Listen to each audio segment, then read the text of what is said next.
Bismillah, assalamualaikum warahmatullahi wabarakatuh. Alhamdulillahilladzi arsala rasulahu bil huda wa dinil haqq liyudhhirahu 'ala dini kulli walau karihal musyrikun walau karihal munafiqun.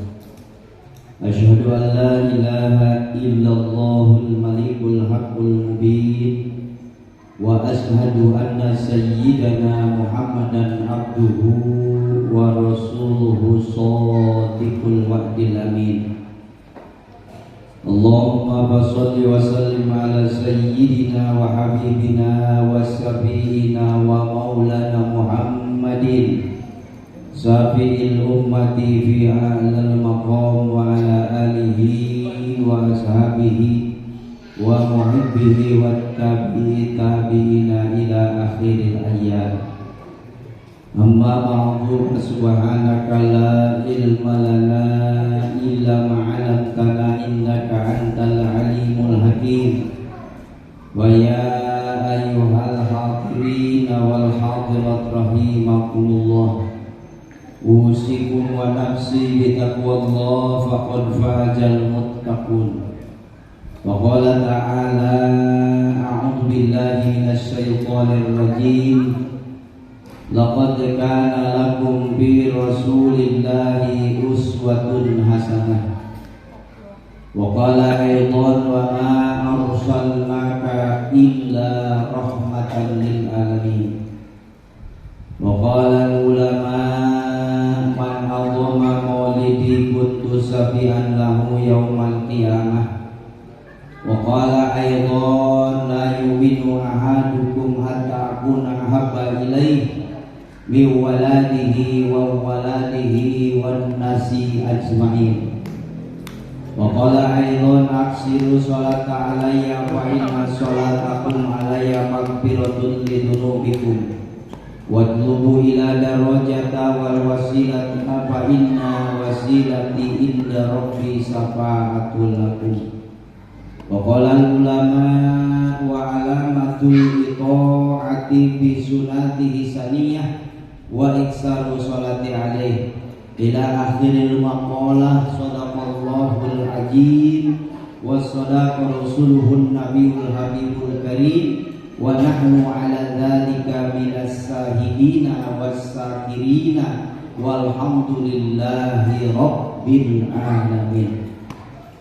Hadratin mukarramun, para alim, para ulama, para masyayikh kiram, khusus guru-guru kita yang ada di lingkungan Masjid Baitul Makmur, yang sama-sama tentunya kita doakan dari mulai ketua DKM, pengurus, segenap para guru-guru semua, mudah-mudahan selalu Allah berikan sehat panjang umur dan juga diberikan keberkahan ilmu dan rezeki, diberikan keberkahan keluarga, diberikan keberkahan ibadah kepada Allah, dan juga mudah-mudahan kita semua sebagai para jamaah dan seluruh kaum muslimin yang hadir dan muslimat yang juga bisa hadir pada malam hari ini dalam rangka pengajian rutin dan dirangkai dengan pengajian yaitu Maulid Arba'in, yang tentunya harapan besar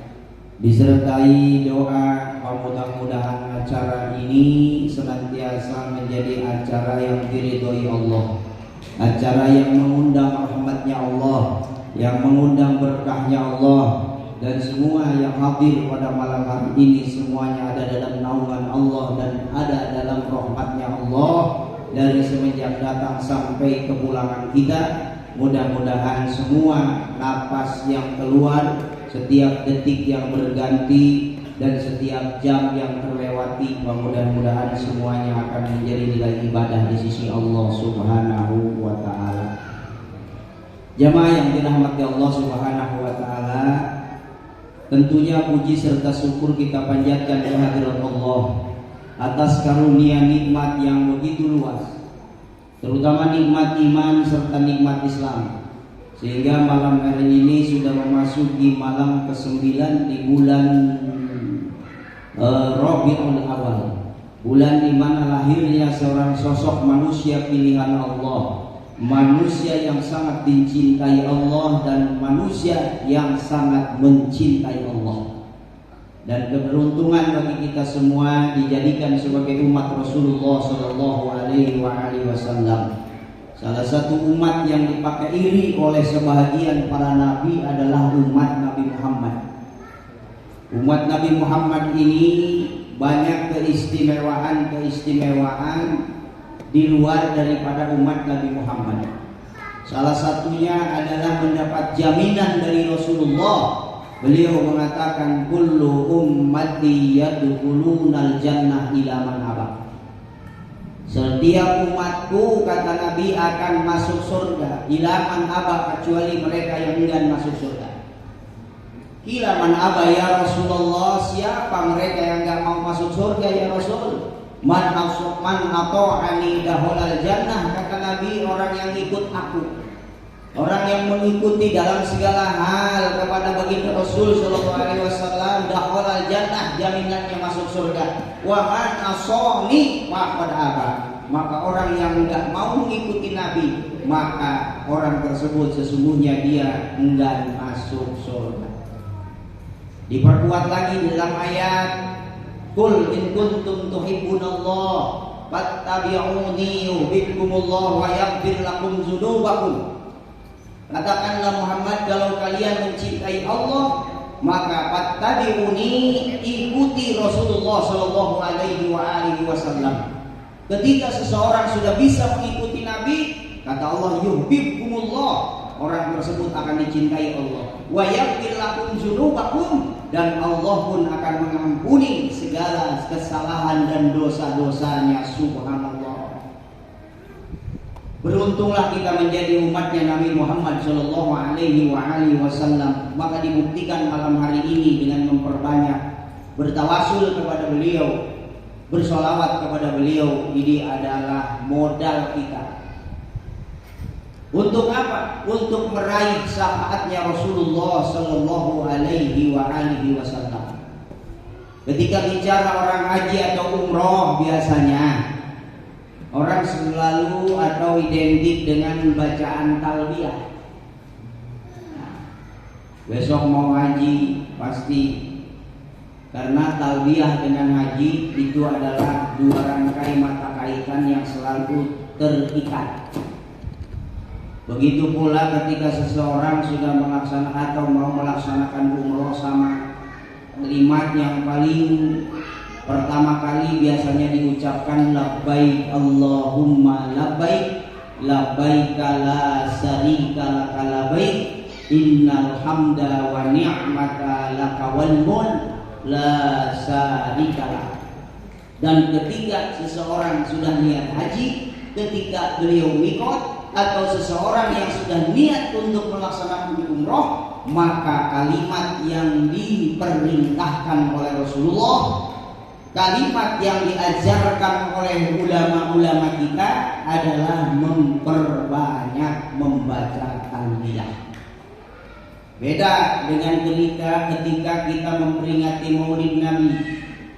Ya, makanya identik dengan pembacaan marhaba. Apakah yang dibaca Simtuduror, apa yang dibaca Maulid Deba, apa yang dibaca Al-Barjanji, kembali kepada yang mau membaca. Yang jelas di dalamnya adalah sejarah atau sirahnya Rasulullah Shallallahu Alaihi Wasallam yang senantiasa kita sebagai umatnya untuk selalu diingatkan dan sebagai bukti kecintaan kita kepada baginda Rasulullah Shallallahu Alaihi Wasallam. Makanya sering ketika saya anak-anak dulu diajari oleh emak, oleh bapak, ya, kalimatnya enggak susah, cuma kalimatnya bahasa daerah, bahasa kampung sini. Allah farantos ngadau dina ngantos diu iji ditikal 10 bila kurang kebutuh sholawatan ya Nabi salamun alaik ya Rasul salamun alaik ya Habib salamun alaik sholawatullahi alaik Allah pasti rasa pisan kanu nyieun kang halusan anjeun bakal maparin puluh dugi karatusan Sayyid Muhammad amanat kasadaya para umat mun hayang menang syafaat kudu syukur kana nikmat anjeunna utusan Allah dipika cintaku Allah menang gelar Habibullah Muhammad utusan Allah diajarin baca sholawat ya. Kenapa? Karena Nabi memerintahkan kita aksiru sholat alayya fa inna sholatakum alayya maghfiratun lidzunubikum darajata wal wasilata fa inna wasilati inda rabbi syafa'atun lakum. Perbanyaklah oleh kalian membaca sholawat kepada Nabi, sesungguhnya sholawat yang kalian baca akan menjadi penebus dosa-dosamu wal wasilata fa inna wasilati inda rabbi syafa'atun lakum, dan perbanyaklah membaca tawasul kepada baginda Rasul karena sesungguhnya tawasul yang kalian lakukan adalah menjadi sabab akan menjadi syafaat nanti di hari kiamat. Jadi semakin banyak orang membaca sholawat, semakin banyak orang berwasilah bertawasul kepada Nabi, berarti sedang menabung untuk mendapatkan tiket syafaatnya Rasulullah sallallahu alaihi wa alihi wasallam. Jadi kita jangankan bicara ibadah seperti Nabi, jangankan ibadah sudah persis seperti Nabi, walaupun tidak mungkin ibadah model kita persis seperti Nabi, tapi kan disuruh sama Allah. Qul in kuntum tuhibbunallah fattabi'uni, ikuti Rasulullah. Ya, ikuti Rasulullah sallallahu alaihi wasallam. Di dalam Islam apa yang tidak dicontohkan? Nah, makanya kita senantiasa mengenal sosok Rasulullah Shallallahu Alaihi Wasallam dari mulai beliau sebelum lahir, lalu setelah beliau lahir, dan setelah beliau diutus menjadi Nabi dan Rasul. Ini kalau dibaparkan, kalau dipaparkan malam hari ini, saya yakin sampai jam 12 tidak akan kelar. Tapi yang jelas sedikit kita mengambil hikmah dari apa yang beliau tinggalkan. Jangankan beliau sendiri yang mengatakan jaminan bagi umatnya akan mendapat surga. Tempat-tempat bekas-bekas beliau, ya, baik yang berkaitan dengan gunung-gunung yang pernah beliau singgahi seperti Jabal Sur dan Jabal Nur atau Gua Hiro, itu semuanya sering diceritakan. Sekarang tempat kelahirannya saja, yaitu yang disebut Maulid Nabi, yang terletak, kalau kita pernah haji atau umroh, ya, bila mana kita selesai tawaf di Ka'bah, lalu kita sa'i ke Sofa Marwah, Marwah Sofa, Sofa Marwah, Marwah Sofa, sampai akhirnya kita finish di Marwah. Dan setelah itu kita tahallul, keluarlah dari tempat tahallul, lurus sekitar 200 meter dari tempat tahallul, asal lurus, jangan belok kiri, jangan belok kanan, maka akan atau ketemulah dengan satu bangunan kecil, rumah yang tidak terurus, yaitu yang disebut Maulid Nabi. Dan di sana ada sumber air langsung dari air Zam-Zam. Dan semenjak Covid sampai sekarang air ini tidak dibuka. Ya, kalau dulu jamaah Indonesia biasanya datang ke sana sambil memakai ihram sudah tahallul, pasti ihramnya dicuci di sana. Sekarang tidak bisa.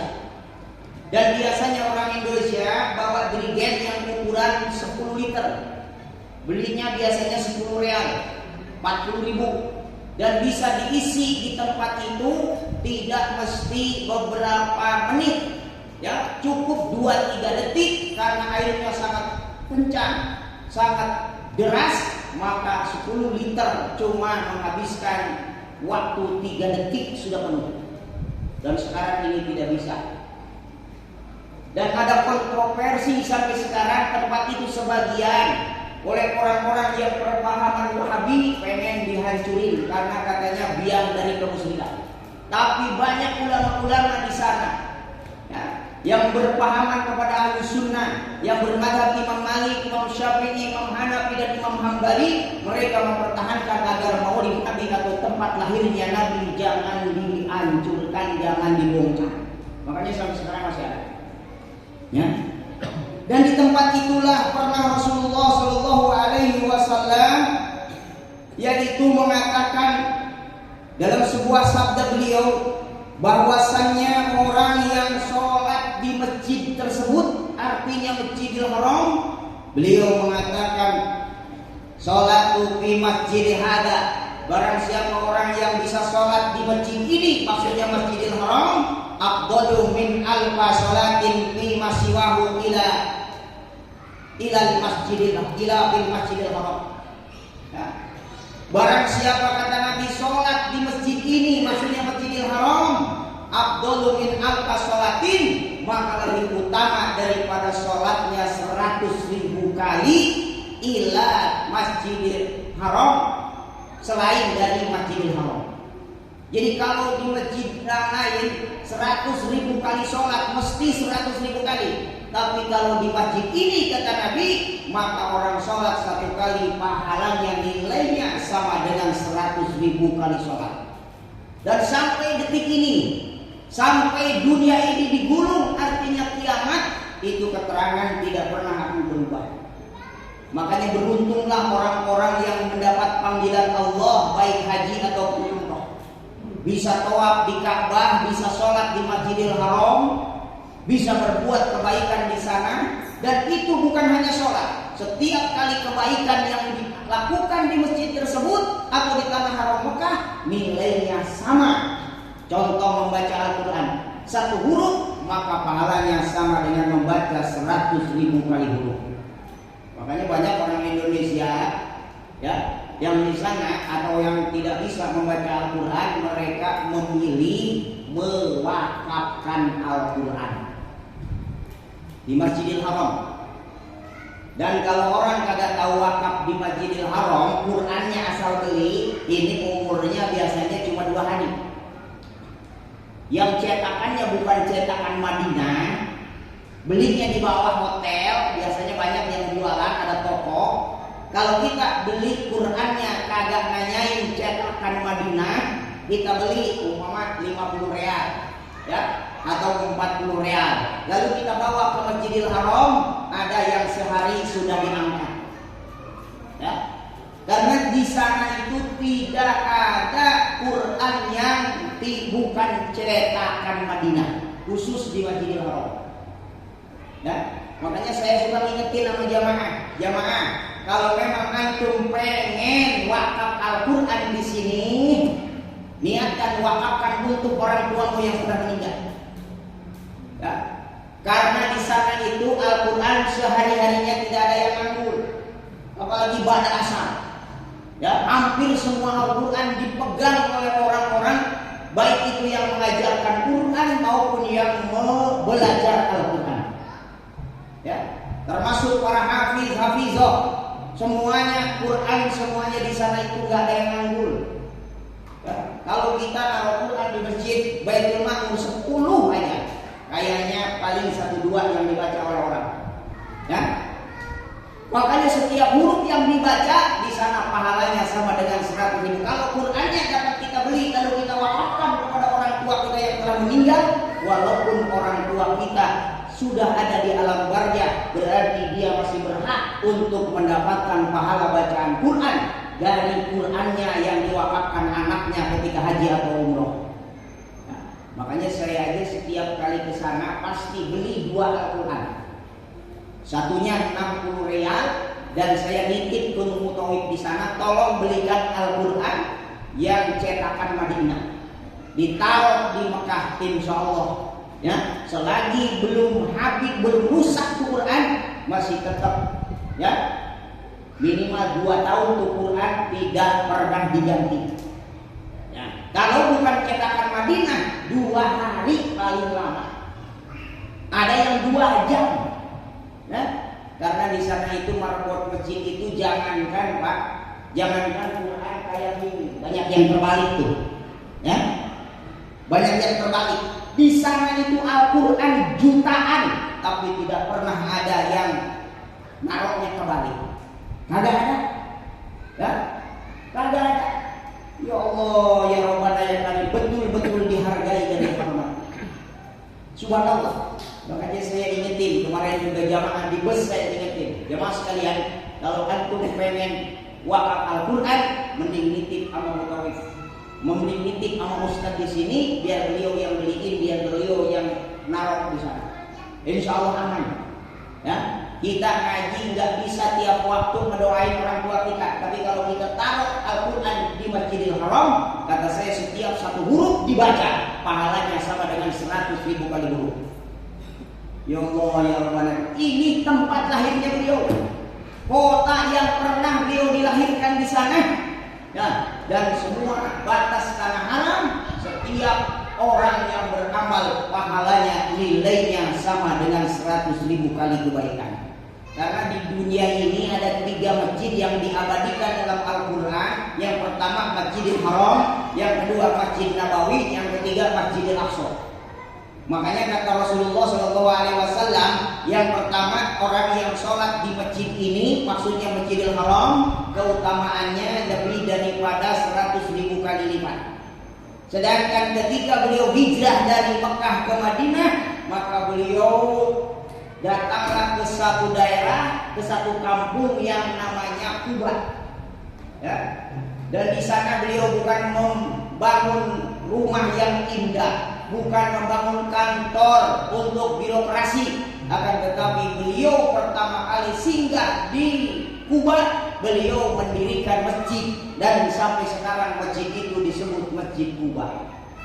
Dan sebelum mendirikan Masjid Nabawi, maka beliau mengatakan, "Sholatu fi masjidi hadza."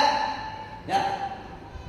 Barang siapa orang yang sholat di masjid ini, kata Nabi, maksudnya Masjid Nabawi yang ada di kota Madinah, afdalu min sholati bi masjidi bi mi'atin sholatin. Kata beliau mengatakan, siapa orang yang sholat di masjidku, maksudnya Masjid Nabawi yang ada di Madinah, maka setiap sholatnya Allah berikan pahala 1000 kali sholat. Dan kalau ada orang yang sholat di Masjidil Aqsa, maka kata Nabi setiap sholatnya nilainya sama dengan 500 kali sholat. Dan di Kuba tidak tercatat di dalam Al-Quran, tapi Nabi memberikan hadiah. Sehingga beliau mengatakan dalam sebuah sabda beliau, "Man toharo fi baitihi." Barang siapa orang yang datang dari rumahnya dalam keadaan suci, artinya udah punya wudu, ya, summa ata masjidil Kuba, lalu datang ke Masjid Kuba, kata Nabi, apalagi di hari Sabtu. Nabi ketika sudah punya Masjid Nabawi aja, Masjid Madinah, setiap hari Sabtu beliau datang Pak ke Masjid Kuba. Untuk apa? Untuk sholat. Dan beliau katakan hadisnya, atau beliau katakan dalam Keterangannya bahwa barang siapa orang yang datang dari rumahnya ke tempat tersebut dalam keadaan suci, ya, summa sholat wa sholla fihi sholatan, maka orang tersebut datang lalu dia sholat, banalahu bi ajri umrotin, maka satu kali sholat di Masjid Quba, kata Nabi, ganjarannya pahalanya sama dengan satu kali umroh. Subhanallah, ini luar biasa. Jadi kita nggak bicara nabinya dulu, bicara sepeninggalannya saja sudah luar biasa. Ya, sehingga ada satu masjid yang oleh Nabi dikatakan orang yang datang ke masjid itu, ya, bahkan beliau masih ada, datangnya bukan hari Jumat tapi hari Sabtu. Ya, jaroh setiap hari Sabtu mendatangi Masjid Quba, lalu dia sholat 2 rakaat. Makanya orang yang datang ke Madinah pasti ciri turnya paling pertama Masjid Quba, dan di sana dianjurkan yang pertama sholat tahiyatul masjid, yang kedua adalah sholat duha. Biasanya pagi-pagi Pak, di situ pagi-pagi jam 8, jam 9 sampai jam 11. Ya, biasanya jamaah haji atau umroh datang ke tempat itu di saat waktu masih ada waktu sholat duha. Ya, dan di masjid sana itu bebas sholatnya. Mau berapa rakaat kita sholat, nggak ada larangan apa-apa. Ya, makanya kalau satu kali sholat saja 2 rakaat sholat di sana, sholat tahiyatul masjid doang, pahalanya sama dengan satu kali umroh. Apalagi kalau kita bisa sholat beberapa kali di sana. Ya. Nah ini, walaupun bukan tempat yang termasuk disucikan oleh Allah seperti masjid-masjid yang dikatakan dalam Al-Quran, tapi itulah hadiah dari Rasulullah Shallallahu Alaihi Wasallam. Ya. Makanya semuanya mengikuti Nabi, disuruh ikutan dengan Nabi. Ya. Makanya dicontohkan di dalam sejarahnya Rasulullah SAW bagaimana sejauh mana kita sudah mengikuti beliau. Contoh, jujur jawab. Sunnah ketika orang bangun tidur ada berapa sunnahnya Pak? Ada yang tahu? Masa peringatan Maulid setiap tahun bahkan ada arba'in sunat bangun tidur aja kagak belum kenal sampai sekarang? Mestinya sudah kenal dan sudah hidup dalam kehidupan kita. 2, yang pertama sunnah mengucap doa. Alhamdulillahilladzi ahyana ba'dama amatana wa ilaihin nusur. Itu Nabi setiap bangun dari tidurnya beliau katakan alhamdulillahilladzi ahyana ba'dama amatana wa ilaihin nusur. Artinya memuji kepada Allah dan berterima kasih atas dihidupkannya kembali setelah mati. Tidur enak kagak? Nikmat kagak tidur?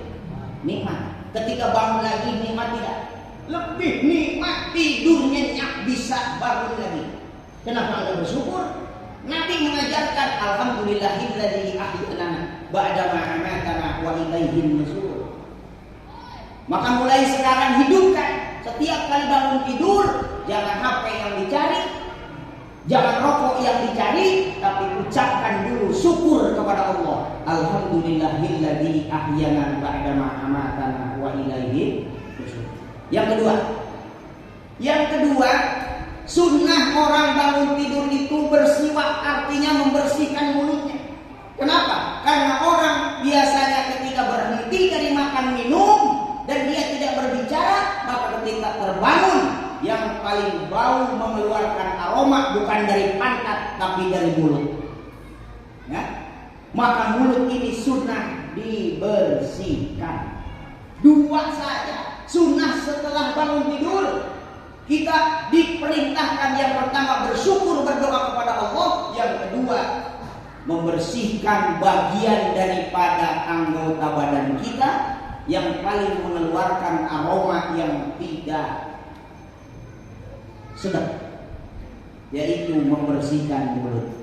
Selesai itu biasanya kalau model saya biasanya mau ke kamar mandi. Ya.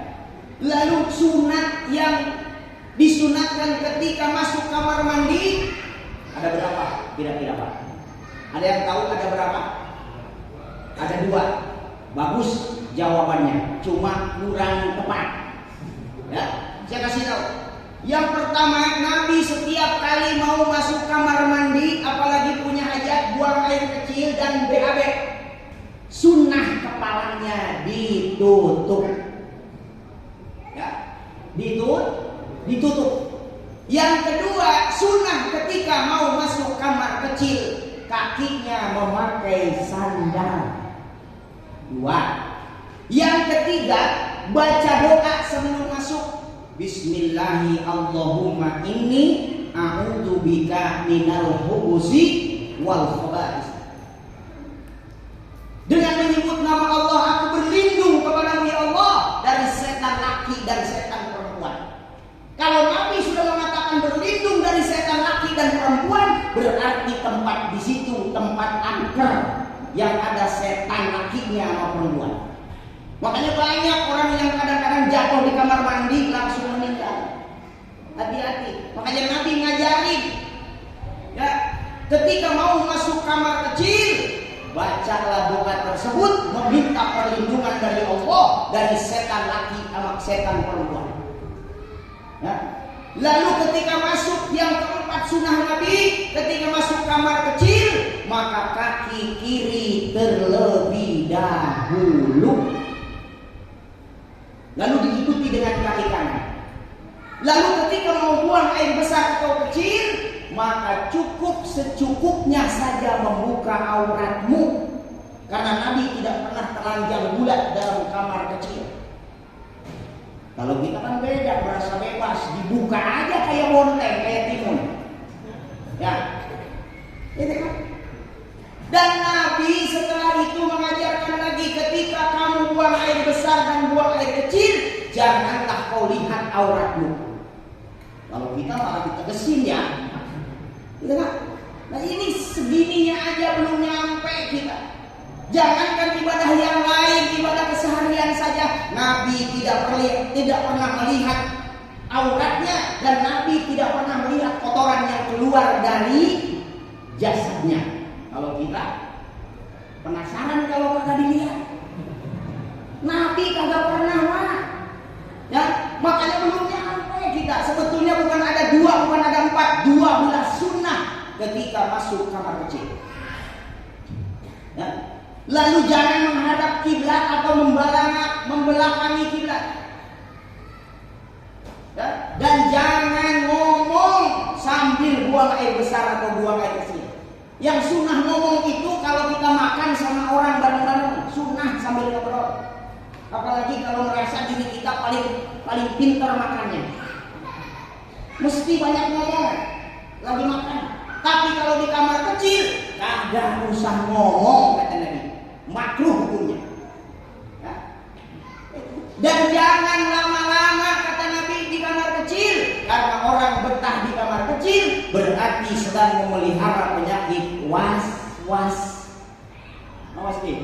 Jadi orang betah di kamar kecil itu sama dengan mendirikan dalam dirinya sedang mengumpulkan penyakit was-was. Tahu was-was?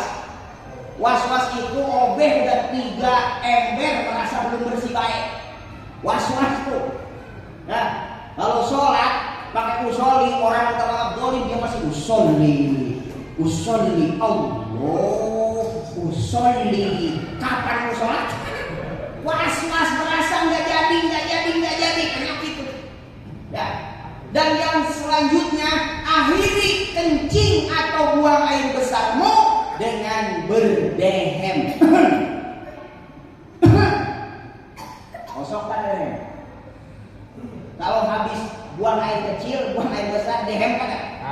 Nah, jadi kita belum nyampe sebetulnya. Nabi jangankan mulai ibadah-ibadah yang lain, mulai hal-hal yang kecil, Nabi mengajarkan. Ya. Dan ketika selesai buang air besar, maka bersihkanlah, obehlah dengan tangan kiri. Itu adalah sunnah. Dan selesai obeh, sunat dalam hati membaca doa Allahumma tahhir qalbi minan nifaqi wa hassin farji minal fawahis. 12 sunat yang ada dalam kamar kecil. Apakah sudah hidup dalam kehidupan kita sehari-hari? Belum. Mulai pulang dari sini beli sendal jepit, taruh di depan kamar kecil. Biasakan masuk kamar kecil pakai sendal jepit, berarti yang tadinya kagak pernah dapat sunat pakai sendal, sekarang pakai sendal. Bila perlu beli peci khusus, taruh di lawang kamar kecil. Bila pada lupa kepala kita kagak ditutup, tutup. Ya, tutupnya yang pantas. Kalau orang mau masuk kamar kecil pakai begini aja udah pantas, Pak. Ya, jangan mentang-mentang sunah, mau pakai kamar mandi langsung pakai sorban.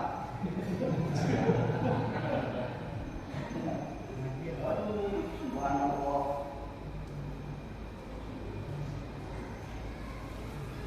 Kayak begini. Ini mah bukan mau ke WC. Suruh begini mah sholat. Ya, rokataini birridati khairum min sab'ina rokatin bi ghairi riddati. 2 rakaat sholat orang pakai sorban, pakai riddah, ya, ini lebih afdol daripada 70 rakaat bi ghairi riddatin orang yang kagak pakai riddah. Nah, makanya ini bukan buat gaya-gayaan. Ya, kalau saya subuh pasti dipakai di kepala. Tapi kalau ceramah-ceramah malu, takut disangka Habib karena hidungnya kurang mancung. Jemaah yang dirahmati Allah, bagaimana sudahkah hidup sunnah dalam diri ini? Ketika kita bicara tentang mengikuti Nabi, mudah secara lidah, tapi ternyata dalam kehidupan masih banyak hal yang kecil saja kita belum bisa. Ya kan? Subhanallah. Apalagi yang lainnya. Barang siapa orang yang selesai sholat maghrib belum berkata apa-apa, maka dia langsung sholat 6 rakaat, 2 rakaat sholat ba'diyah maghrib, 2 rakaat sholat tobat, 2 rakaat lagi sholat awabin. Maka orang yang bisa sholat setelah sholat maghrib 6 rakaat, maka dia akan mendapatkan pahala sama dengan ibadah 12 tahun. Nah, di dalam kitab Khazinatul Abror dijelaskan seperti itu. Ya, makanya usia-usia seperti saya udah kepala 5 ke atas, kayaknya ini mesti dilestarikan dalam hidup kita. Kenapa? Karena usia udah 53 tahun. Kalau Nabi 63 tahun, berarti kalau usia saya sama dengan usia Nabi, tinggal tunggu 10 tahun lagi Haji Jamil diumumkan di WCM. Innalillahi wa inna ilaihi raji'un. Telah meninggal dunia dengan tenang pimpinan Pondok Pesantren Yatim dan Piatu Al-Muttaqin. Nah, guru kita semua telah wafat dengan tenang kembali kepada Allah Subhanahu wa taala di usianya ke-63 tahun. Berarti sudah salahullah lagi. Nah, sementara usia tinggal 10 tahun lagi, sementara kita masih bebas untuk melakukan maksiat. Apa kata Nabi? Man atat arba'ina sanatan lam yadlim khairu syarrahu falyatahajjar ilanna. Barang siapa orang yang usianya sudah melewati 40 tahun, lalu setiap kebaikannya tidak bisa menutupi keburukannya, falyatahajjar ilanna, lemparkan dia ke neraka. Nabi kayaknya kalau masih benar. Ya. Sebetulnya mengingatkan dengan keras kepada kita wajar. Karena usia 40 tahun berarti separuh hidup sudah dilewati. Tinggal sisa hidup. Ya kan? 40 tahun udah lewat. Kalau 70 tahun, apa panjangan yang lewat, apa panjangan yang akan datang? Panjangan yang sudah kelewat. Sementara usia tinggal 30 tahun lagi, masih senang maksiat ketimbang ibadah, kata Nabi nggak ada artinya lo hidup. Paliyah haja ilana, lemparkan dia ke neraka. Artinya mengingatkan kita, ingat, usia semakin bertambah, jatah hidup semakin berkurang. Ya Allah, ya Rabbana ya Karim. Ya, makanya peringatan Maulid setiap tahun diperingati, bahkan ada yang namanya Maulid Arba'in. Intinya mengenal Rasul bukan hanya sekedar sosok Nabi, dan Rasul, tapi sejauh mana kita sudah mengikuti beliau. Karena kalau Allah katakan fattabi'uni yuhibbukumullah wa yaghfir lakum dzunubakum. Ya. Mungkin segini juga cukup. Tinggal sejauh mana upaya kita untuk menjadikan Rasulullah uswah dalam kehidupan kita. Ya. Contoh-contoh yang dicontohkan oleh Rasulullah SAW. Jadi kalau bicara tentang Nabi nggak ada habisnya, Pak.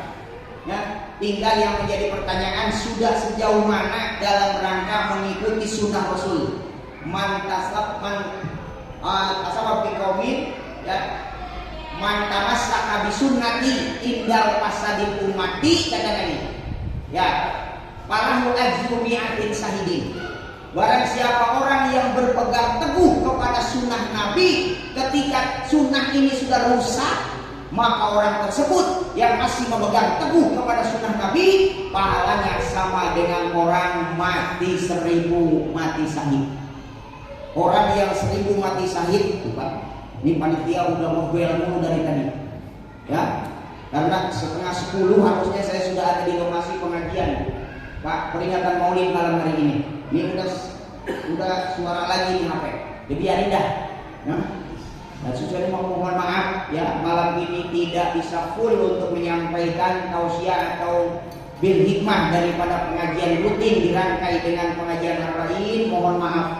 Yang benar semata dari Allah, yang keliru dan salah mutlak kebodohan al-fakir. Mudah-mudahan Allah mengampuni segala dosa dan kesalahan kita semua, dan mudah-mudahan kita diaku sebagai umatnya Nabi, dan sekaligus Nabi berkenan memberikan syafaat kepada kita semua. Wallahul muwaffiq ila aqwamit thoriq. Assalamualaikum warahmatullahi wabarakatuh. Waalaikumsalam.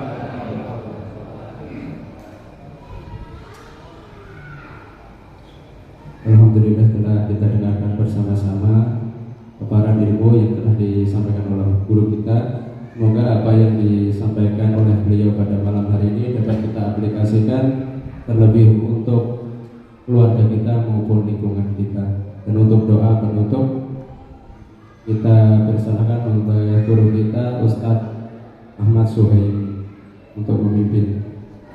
Waktu dan tempatnya kami persilakan.